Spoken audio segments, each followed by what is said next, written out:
नमस्कार, video bulletin में आप सभी का स्वागत है। पेश है आज के मुख्य समाचार। ब्रिजलाल बियानी शिक्षा संस्था में पैसों के बदले नियुक्ति व नौकरी देने के नाम पर एक व्यक्ति के साथ 15 लाख रुपए की जालसाजी करने के साथ ही उस व्यक्ति का अपहरण कर उसकी निर्ममता पूर्वक पिटाई करने के मामले में नामजद रहने वाले बियानी शिक्षा संस्था के सदस्य प्रशांत राठी की अग्रिम जमानत को स्थानीय अदालत द्वारा बीती शाम खारिज कर दिया गया। ऐसे में मामले की जाँच कर रही फ्रेजरपुरा पुलिस द्वारा जाँच के सिलसिले को आगे बढ़ाने हेतु प्रशांत राठी को गिरफ्तार करने के लिए उसकी तलाश करनी शुरू कर दी गई है। वहीं दूसरी ओर स्थानीय अदालत में अग्रिम जमानत खारिज हो जाने की जानकारी मिलते ही प्रशांत राठी एक बार फिर पुलिस की पकड़ में आने से बचने हेतु अंडरग्राउंड हो गया और अब प्रशांत राठी द्वारा अग्रिम जमानत पाने हेतु हाईकोर्ट का दरवाजा खटखटाने की तैयारी की जा रही है, ऐसी जानकारी सामने आई।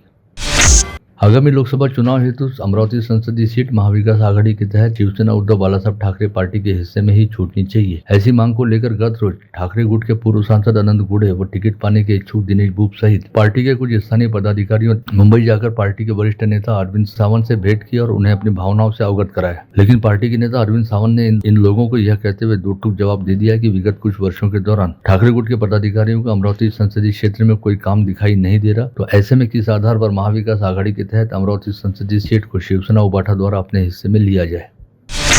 आगामी लोकसभा चुनाव को ध्यान में रखते हुए भारतीय जनता पार्टी के शहराध्यक्ष व विधायक प्रवीण पोटे पाटिल ने अपने कार्यालय में शहर सहित जिले के पार्टी पदाधिकारियों की बैठक बुलाई थी। यद्यपि पार्टी सूत्रों द्वारा इस बारे में मीडिया को यह जानकारी दी गई कि पार्टी को आर्थिक मदद प्रदान करने हेतु माइक्रो फाइनेंस की योजना पर विचार विमर्श करने हेतु यह बैठक बुलाई गई। लेकिन हकीकत यह है कि आगामी लोकसभा चुनाव को लेकर रहने वाले राजनीतिक हालात, पार्टी के प्रत्याशी को लेकर मौजूद अनिश्चितता तथा संभावित प्रत्याशी के नाम को लेकर रहने वाली पशुपेश के बारे में भाजपा के पदाधिकारियों द्वारा चर्चा एवं विचार विमर्श किया गया। मानखेड़ा रोड स्थित हनुमानगढ़ी में निर्माणाधीन 111 फीट ऊंची हनुमान जी की मूर्ति की चरणों के पास बैठकर विधायक रवि राणा ने आज करीब 2 घंटे तक पूजा अर्चना करते हुए हनुमान चालीसा का पाठ किया। साथ ही सांसद नवनीत राणा को लेकर सुप्रीम कोर्ट में प्रलंबित रहने वाले मुकदमे का जल्द से जल्द फैसला आने और यह फैसला सांसद नवनीत राणा के पक्ष में आने को लेकर प्रार्थना भी की।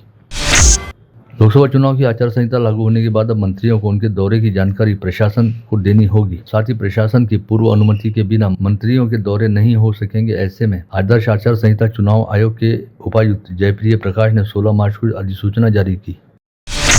अमरावती लोकसभा निर्वाचन क्षेत्र के लिए 28 मार्च से नामांकन दाखिल करने की प्रक्रिया शुरू हो रही है, जिसके लिए सभी को आदर्श आचार संहिता का पालन करना पड़ेगा। नामांकन दाखिल करते समय उम्मीदवारों को केवल 5 लोगों को साथ में रखने की छूट दी गई है। इसके अलावा नामांकन दाखिल करने हेतु पहुंचने के लिए रैली निकालने की अनुमति नहीं रहेगी और जिलाधीश कार्यालय परिसर में केवल 3 वाहनों को ही आने की अनुमति रहेगी। ऐसी जानकारी जिला निर्वाचन निर्णय अधिकारी व जिलाधीश सौरभ कटिया द्वारा दी गई है। आदर्श आचार संहिता का कड़ाई के साथ पालन करने का निर्देश जारी होते ही राज्य परिवहन निगम ने अपनी सभी सरकारी बसों पर लगाए गए सरकारी विज्ञापन वाले बोर्ड को तुरंत हटाने की कार्रवाई पूरी की, जिसके तहत राज्य परिवहन निगम की अमरावती विभाग में 250 से अधिक सरकारी बसों से सरकारी विज्ञापन हटा दिए गए। घोषित लोकसभा चुनाव को लेकर राजनीतिक दल तैयारी कर रहे हैं, जिसके तहत आपसी मिलजुल बढ़ रहा है। इसी कड़ी में प्रशासन के नियम कायदों की चर्चा हो रही है। नियमों के मुताबिक सभी प्रत्याशियों को खुद पर दर्ज रहने वाले आपराधिक मामलों की जानकारी देनी होगी, जिसके लिए बाकायदा पोस्टर लगाने के साथ ही नए नियम के मुताबिक समाचार पत्रों में विज्ञापन देकर मतदाताओं को इस बारे में अवगत कराना होगा। घोषित लोकसभा चुनाव का नामांकन अगले सप्ताह शुरू होने से पहले खाकी ने व्यापक बंदोबस्त की तैयारी छेड़ दी है। सीआईएसएफ के 111 जवानों का जत्था अमरावती पहुंच गया है। पुलिस सूत्रों ने बताया कि शराब व नगद रकम पकड़ने के लिए 68 उड़न दस्ते जिले के 41 थाना क्षेत्र में विशेष रूप से तैनात किए गए हैं और 26 चेक पोस्ट पर विशेष निगरानी रखी जा रही है। जिला अधीक्षक कृषि अधिकारी कार्यालय से कृषि सामग्री बेचने वाले व्यापारियों को चुनाव की आचार संहिता का पालन करते हुए प्रधानमंत्री कृषि सेवा केंद्र की फ्लेक्स हटाने अथवा उन पर स्टिकर लगाने का निर्देश दिया गया है, जिसके चलते कृषि साहित्य विक्रेता अब दिक्कत में आ गए हैं। आचार संहिता 2 महीने तक चलने वाली है, तब तक खरीफ का सीजन आ जाएगा, जिसके लिए कारोबारियों का लाखों रुपयों का माल पड़ा हुआ है, जिस पर पीएम मोदी के फोटो लगे हुए हैं। महानगर पालिका की सबसे बड़ी आय का स्रोत रहने वाले संपत्ति कर की जोरदार वसूली मार्च माह में होती है, जिसके चलते महानगर पालिका के सभी कर संकलन केंद्रों पर अच्छी खासी भीड़ है। वहीं यह बात भी उभर कर सामने आई है कि राजनेताओं द्वारा संपत्ति कर की दरों में की गई वृद्धि को रद्द करवाने के संदर्भ में किए गए दावे परे रह गए और संपत्ति कर की दरों में कोई विशेष फर्क नहीं पड़ा है। एक प्रॉपर्टी के सिविल मैटर में जिला वकील संघ के अध्यक्ष वसुसेन देशमुख को आरोपी बनाकर उनके खिलाफ मामला दर्ज करने से नाराज वकीलों ने आज पूरे दिन कलम बंद आंदोलन किया। इस आंदोलन में बार एसोसिएशन के सभी 1500 सदस्यों के सहभागी होने का दावा किया गया है। वकील संघ ने प्रमुख जिला व सत्र न्यायाधीश मोहन देशपांडे को आंदोलन के बारे में अग्रिम जानकारी दे दी थी। वो मांग इस प्रकार का है कि भाई जो ऑफिसर है जो ऑफिसर ने इस परिस्थिति में बिना कोई माहिती लिए, कोई जानकारी लिए, ना लीगल एडवाइज़र का कोई जो इनके लीगल एडवाइज़र रहते हैं उनका ओपिनियन लिए आनन फानन में जो ऑफेंस रजिस्टर किया हुआ है, तो उसके पीछे क्या परिस्थितियाँ हैं और क्यों किया गया, ये सारी चीज़ें जो है वो शक के दायरे में आ रही है। इसलिए कुछ न कुछ उन पे प्रेशर बनाने के हिसाब से ये हमने आज स्ट्राइक की हुई है। स्ट्राइक नहीं बोलेंगे, लेखनी बंद की हुई है। आत्महत्या करने वाले किसान पत्नियों को न्याय दिलाने की मांग को लेकर राष्ट्रीय ओबीसी किसान महासंघ एवं किसान पुत्र आंदोलन संगठनों द्वारा आज एक दिवसीय अन्यता आंदोलन किया गया। इस समय पंचवटी चौराहे पर जिले के सैकड़ों महिलाओं पुरुषों ने एक साथ इकट्ठा होते हुए विगत 38 वर्षों के दौरान अलग अलग समय पर आत्महत्या करने वाले किसानों को श्रद्धांजलि अर्पित की। साथ ही आत्महत्याग्रस्त किसान परिवारों को न्याय दिलाए जाने की मांग उठाई। जिले में इस समय गर्मी का असर अच्छा खासा बढ़ने लगा है और दोपहर के समय घर से बाहर निकलना धीरे धीरे मुश्किल हो गया है। ऐसे में गर्मी के दौरान उष्माघात के बढ़ते मामलों को ध्यान में रखते हुए जिला सामान्य अस्पताल में महिला एवं पुरुष मरीजों हेतु 2 अलग अलग वार्ड तैयार किए गए हैं। गाड़गनगर पुलिस थाना क्षेत्र अंतर्गत 31 वर्षीय महिला चिकित्सक ने अपने डॉक्टर पति तथा सास ससुर व ननद पर दहेज की मांग को लेकर शारीरिक व मानसिक रूप से प्रताड़ित करने का आरोप लगाते हुए पुलिस में शिकायत दर्ज कराई, जिसमें यह आरोप लगाया गया कि उसके डॉक्टर पति के विगत 8 वर्षों से किसी अन्य महिला के साथ अनैतिक संबंध भी चल रहे हैं, जिसे लेकर आपत्ति उठाने पर पति ने उसे घर से निकल जाने हेतु कहा। वहीं सास ससुर व ननद ने उसके पति को मना करने की बजाय पति का ही साथ दिया। शिकायत के मुताबिक गाड़गनगर पुलिस ने नकुल देशमुख नामक डॉक्टर सहित अशोक देशमुख तथा अन्य 2 महिलाओं को नामजद किया है। मामले में जांच चल रही है। अमरावती महानगर पालिका के प्लास्टिक विरोधी पथक द्वारा प्लास्टिक पॉलीथीन की 5 से 6 लाख रुपए कीमत मूल्य वाले स्टॉक को जब्त किया गया। सिंगल यूज प्लास्टिक का यह स्टॉक जवाहर गेट के भीतर विनोद ट्रेडर दुकान क्रमांक 2 में रहने की जानकारी मनपा के पथक को मिली थी, जिसके चलते मनपा के पथक ने छापामार कार्रवाई की। इस कार्रवाई के बाद प्लास्टिक के स्टॉक को जब्त करते हुए संबंधित दुकान को सील कर दिया गया है।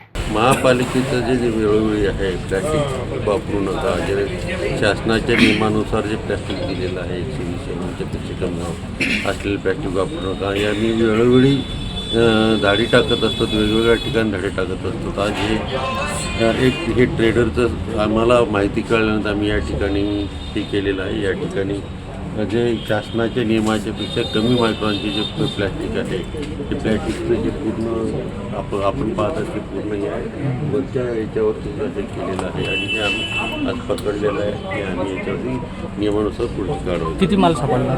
साधारणपणे हा टनच्या पेक्षा जास्त माल असेल। मृदा व जल संवर्धन अधिकारी पद की परीक्षा की पेपर लीक मामले में मास्टरमाइंड रहने वाले अजय सावरीकर को कर्नाटक के कलबुर्गी शहर से गिरफ्तार करने के बाद नांदगांवपेट पुलिस ने कस्टडी में लेकर कड़ाई के साथ पूछताछ की, लेकिन पुलिस कस्टडी रिमांड के दौरान सावरीकर ने अपने अपराध को बिल्कुल कबूल नहीं किया। ऐसे में कस्टडी रिमांड की अवधि खत्म हो जाने के बाद सावरीकर को न्यायिक हिरासत के तहत सेंट्रल जेल भेज दिया गया है। मेलघाट के डाबका गांव में रहने वाले व्यक्ति को सेकेंड हैंड 4 पहिया वाहन की खरीदी के नाम पर 3 लाख रुपए की ठगबाजी करते हुए लूट लिया गया। परतोड़ा पुलिस मामले की जांच कर रही है।